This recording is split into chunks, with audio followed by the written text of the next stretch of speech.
आपण आलो रानात आल्यानंतर पाईपीचा एक लिकेज होता, ती कट करून ठेवली पाईप.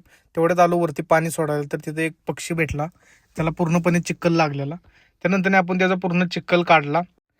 चिखल काढल्यानंतर पूर्णपणे तो सुकण्यासाठी दगडावर ठेवला त्याला पक्षीला. त्यानंतर जरा पुढं आलो, कुठं लिकेज वगैरे नाही का चेक करायला.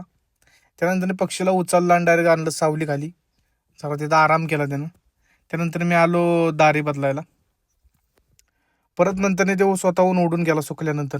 तर आपलं काम झालेलं रानातलं पाईप गुंडाळली आणि निघालो घराच्या दिशेनं. तर तेवढ्यात नानाचा फोन आला की जुगमं निघालेत. नानाच्या घराच्या बॅक साईडलाच जुगमं निघालेलीत आणि बरीच मोठी जुगमं होती. तर बघितलं. त्यानंतर घरी आलो. घरी आल्यानंतर व्लॉग जरा व्हिडिओ बघितली. त्यानंतर संध्याकाळी गेलो आपण पेट्रोल टाकायला, कारण पेट्रोल नव्हतं.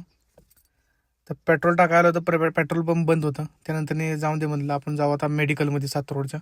तर मेडिकलमध्ये आलो, गोळ्या घेतल्यानंतर घरी आलो. तर हा होता आजचा ब्लॉग. लाईक शेअर फॉलो नक्की करा. धन्यवाद.